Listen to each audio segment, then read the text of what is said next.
오늘 본문의 말씀은 디모데후서 2장 1절에서 13절까지의 본문의 말씀입니다. 내 아들아, 그러므로 너는 그리스도 안에 있는 은혜 가운데서 강하고 또 네가 많은 정인 앞에서 내게 들은 바를 충성된 사람들에게 부탁하라. 그들이 또 다른 사람들을 가르칠 수 있으리라. 너는 그리스도 예수의 좋은 병사로 나와 함께 고난을 받으라. 병사로 복무하는 자는 자기 생활에 얽매이는 자가 하나도 없나니 이는 병사로 모집한 자를 기쁘게 하려 함이라. 경계하는 자가 법대로 경계하지 아니하면 승리자의 관을 얻지 못할 것이며, 수고하는 농부가 곡식을 먼저 받는 것이 마땅하니라. 내가 말하는 것을 생각해 보라. 주께서 범사에 네게 총명을 주시리라. 내가 전한 복음대로 다윗의 씨로 죽은 자 가운데서 다시 살아나신 예수 그리스도를 기억하라. 복음으로 말미암아 내가 죄인과 같이 매이는 데까지 고난을 받았으나 하나님의 말씀은 매이지 아니하리라. 그러므로 내가 택함 받은 자들을 위하여 모든 것을 참음은 그들도 그리스도 예수 안에 있는 구원을 영원한 영광과 함께 받게 하려 함이라. mit보다 이 말이여, 우리가 주와 함께 죽었으면 또한 함께 살 것이요 참으면 또한 함께 왕노릇할 것이요 우리가 주를 부인하면 주도 우리를 부인할 것이라. 우리는 밑범이 없을지라도 주는 항상 밑버시니 자기를 부인하실 수 없으시리라. 아멘. 우리가 오늘 읽어본 이 본문의 말씀은 디모데, 그의 영적인 또 아들도 되고 또 그에게 후계자라고 할 수 있는 그런 인물입니다. 디모데. 당시에는 에베소 교회를 담임하고 있었던 그러한 목사라고 그렇게 볼 수가 있지요. 에베소는 특별한 지역이었습니다. 우리가 아는 것처럼 그 당시에 에베소는 굉장히 중요한 그런 도시라고 볼 수가 있습니다. 로마 제국의 3대 도시 가운데 하나가 수리아 안디옥이라고 하는, 지난번에 지진이 많이 일어났던 바로 그곳이 수리아 안디옥, 그러한 도시가 있었습니다. 대략 인구가 한 25만에서 30만 정도 되는 도시가 그 정도 크기였습니다. 근데 바로 에베소라고 하는 그곳이 그 당시에는 인구가 그 정도는 되었습니다. 왜 그런가 하니까 이제 지도를 딱 펴놓고 에베소를 보면은 그 당시에 교통의 가장 핵심되는 그런 요충지였습니다. 그 바로 아래에 그 밀레도라고 하는, 그 옛날에는 뭐 비행기가 없을 때니까 주된 것은 다 해상로 내지는 육로 아니겠습니까? 또 사실은 육로라고 하는 것은 길이 그렇게 잘 발달되어 있지 않기 때문에 해상로가 많이 발달되어져 있었지요. 그래서 배를 타고 많이들 무역을 하거나 이동을 하는 그런 상황인데, 밀레도라는 항구가 있었고, 또한 뿐만 아니라 육로로 봐서도 에베소는 굉장히 요충지였습니다. 그래서 인구도 많았고 또한 크기도 컸고, 그러다 보니까 또한 자연적으로 많은 사람들이, 또 여러 나라 사람들이 몰려들었고, 그러다 보니까 필연적으로 생겨난 것이 우상 숭배가, 많은 우상들이 있게 되어진 거죠. 에베소 하면은 떠오르는 그러한 신전은 아데미 여신을 섬기는 그런 신전이, 우리가 그리스 하면은 파르테논 신전 그러죠. 그 파르테논 신전에 적어도 4배 정도의 크기가 되는 그러한 것이 바로 아데미 신전입니다. 지금은 사실은 이제 에베소 지역이 거의 뭐 죽은 그러한 옛날에 유적들을 발굴해서 이렇게 찾아보는 그런 정도로 되어 있지만은 그 당시만 하더라도 사도 바울은 3차 전도 여행을 할 때에 에베소에서 2년 3개월 동안 머무는 가운데에 교회를 단단하게 세워갔고 거기에서 또 고린도 교회를 향하여서 뭐라 그럴까요? 고린도 교회의 어려움을 보면서 고린도 전서를 기록했던 때가 에베소 교회에서 사도 바울이 목회했을 때였습니다. 근데 이제 지금은 그 에베소 교회가 디모데가 목회를 합니다. 그런데 그때가 이 디모데후서 두 번째 디모데에게 편지를 쓰는 이 디모데후서를 받을 때에는 어떠한 때인가 하면은 예수 믿는 사람들이 정말 핍박을 많이 받는 때였습니다. 우리가 생각을 해보면은 사도 바울은 그가 로마로 보아야 하리라 하고 스스로 죽음의 길로 들어갔지 않습니까? 예루살렘으로 가서 베소도 총독 시절에 그가 로마로 압송이 됩니다. 그 베소도 총독이 이 유다를 다스렸던 시기는 50주죠. 주후 58년 59년 그때였습니다. 60년이 채 되기 전입니다. 그래서 사도 바울은 거기에서 로마로 압송이 되어져서 1차 투옥이 됩니다. 그 기간이 한 2년 정도 되는 거죠. 근데 사실은 그때는 가택연금 수준입니다. 비교적 자유로웠습니다. 사람들을 오고 가면서 만날 수도 있었고 얼마든지 좀 하고 싶은 일들을 할 수도 있는, 그래서 그때에 기록한 1차 투옥 시기에 기록했던 성경 가운데 하나가 빌립보서와 같은 서신이 바로 감옥에서 적었다라고 하는 빌립보서와 서신, 이런 것들이죠. 그러다가 잠시 또 이제 해방이 주어집니다. 풀려나게 된다는 거죠. 그래서 그가 목회했던 지역들을 쭉 돌아봅니다. 살펴봅니다. 물론 당연히 에베소도 들렀겠지요. 그리고 또 돌아보는 가운데에서 그 기간도 한 불과 2, 3년이 채 안 되었을 거예요.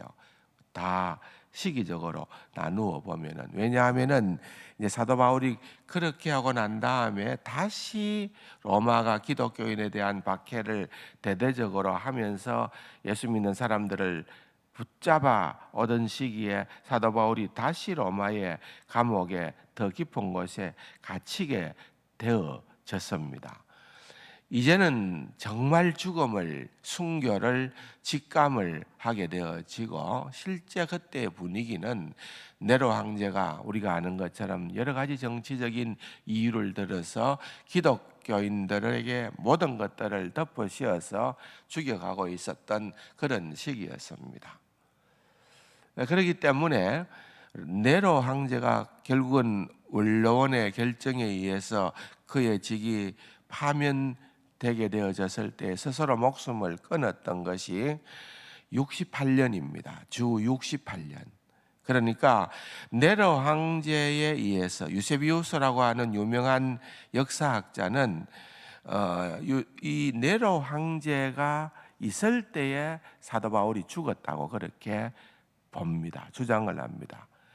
그렇기 때문에 사도 바울이 죽었던 시기는 네로 황제가 68년에 그 스스로 목숨을 끊었으니까 그 이전이라고 봐야 돼요. 그 이전 67년도. 그러면은 디모데 후서의 기록 연대가 대략적으로 그려지는 거죠. 아마 죽기 얼마 전에 썼을 것이다. 우리 디모데후서를 사도 바울의 바울서신이 신약 성경에 13권이나 되잖아요. 그 가운데에서 유서와도 같은 책이다고 그렇게 얘기를 하는 것이죠. 그러니까 아마도 65년에서 67년 그 사이에 기록되어졌던 책이 바로 우리 손에 소개되고 있는 이 디모데 후서다, 그렇게 볼 수가 있는 겁니다. 그런 배경을 가지고 당시에 에베소 교회에도 많은 어려움도 있었고, 또 디모데도 아직까지는 어리고, 또한 사도 바울이 많은 격려와 도움을 줘야 될 그런 목회자이기도 하고, 또한 그런 상황 가운데에서 이 편지를 썼으니까 이 편지의 내용들은 굉장히 뭐라 그럴까요? 무게감이 있는, 아주 참 진솔한, 또 꼭 해야 할 말만 담아놓은 그러한 말씀이라고도 볼 수가 있는 것입니다. 디모데후서 전체의 가장 핵심이 되는 주제의 말씀은 1장 8절 하반부에 보면은 복음과 함께 고난을 받으라고 그렇게 얘기를 한 그 말씀입니다. 결국은 여러분, 우리도 찬찬히 한국 기독교 역사를 돌아보면은 우리가 신사참배의 그런 어떤 반대 운동을 하면서 비롯되어진 것이, 일어나게 된 것이 바로 우리 교단이지만은 고난을 뗄래야 뗄 수가 없었잖아요. 그것 때문에 투옥이 되고, 그것 때문에 순교의 제물이 되어지는, 그게 불과 80년도 채 안 되는 시기입니다.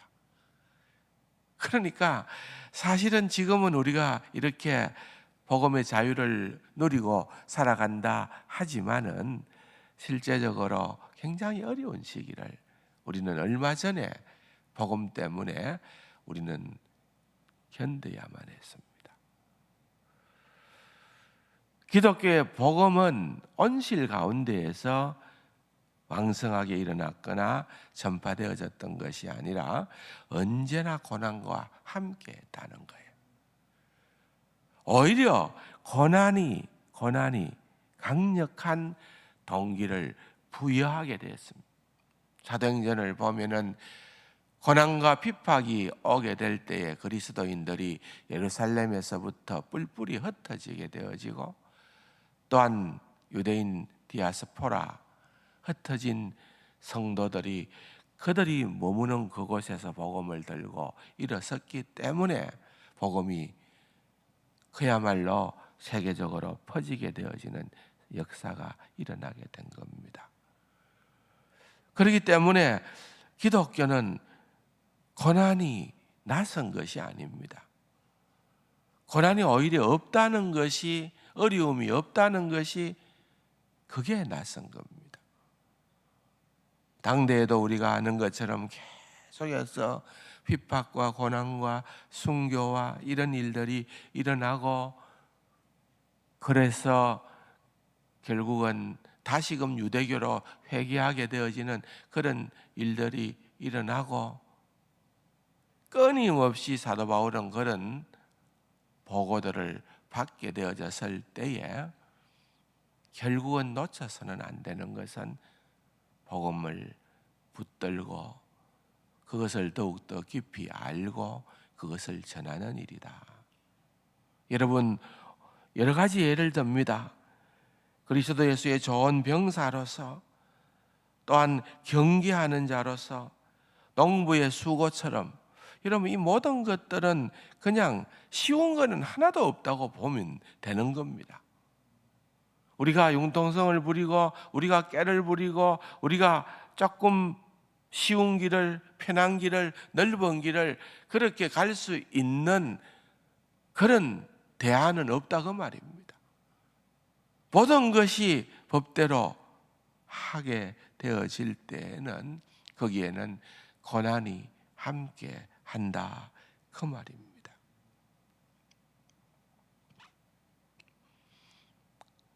오늘 본문에 11절, 12절, 13절의 말씀은 우리의 눈길을 끌기에 충분한 말씀입니다. mit보다 이 말이여 우리가 주와 함께 죽었으면 또한 함께 살 것이요 참으면 또한 함께 왕노릇할 것이요 우리가 주를 부인하면 주도 우리를 부인하실 것이라. 우리는 밑범이 없을지라도 우리는 믿을 만한 존재가 못 된다고 말입니다. 그러나 주는 항상 믿을 만하다는 거예요. 믿으시니 자기를 부인하실 수 없으시리라. 주석을 읽어보니까 이 말씀은 11절에서부터 13절에 이 말씀은 당시의 그리스도인들이 보편적으로 널리 알려져서 불렀던 찬송시라는 거예요. 이건 사도 바울이 독창적으로 글을 올린 것이 아니라 그 당시 모든 그리스도인이라면은 바로 이러한 찬송을 부르고 이러한 믿음의 고백을 하고 끝까지 나는 주님을 부인할 수 없다는 거예요. 예.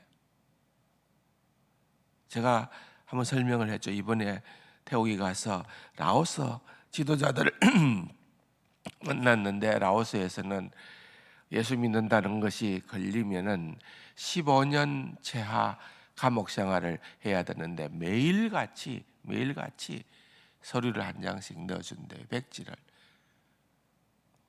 거기에는 내가 예수 그리스도를 지금부터 믿지 않겠다는 그러한 글에 사인만 하면은 풀려난다는 거예요. 예수 그리스도를 부인하라고 말이에요. 그런데 그렇게 사인하지 않고 감옥 생활을 하면서 신앙생활을 하는 그리스도인들이더라. 얼마나 귀한 거예요. 이것은 오고 오는 세대와 또는 어느 나라와 상관없이 복음이 닿는 곳에서는 언제든지 일어날 수 있는 또 실제 일어나고 있는 그러한 현상이라는 것입니다. 이 복음의 능력이 오늘 우리에게까지도 임하여져 있는 것입니다. 사랑하는 성도 여러분, 정말 이 디모데후서는 우리가 정말 눈을 부릅뜨고 읽어야 될, 결연한 자세로 읽어야 될, 내 마음에 들든지 들지 않든지 간에 그것을 거부하거나 우리가 부인해야 할 그런 조건은 하나도 없습니다. 모든 그리스도인이라면은 이 말씀을 붙들고 우리의 연약함을 하나님의 은혜 가운데에서 더욱더 강하게 해달라고 오늘 2장 1절에 있는 말씀처럼 그렇게 나를 은혜 가운데 강하게 해달라고 기도하고 나아가는 귀하고 복된 우리 세관 가족들이 될 수 있기를 주님의 이름으로 축원합니다. 말씀 생각하시면서 각자의 기도의 제목을 가지고 기도하시고 또 공동 기도의 제목을 가지고 기도하시고 돌아가시기 바랍니다. 기도하십시다.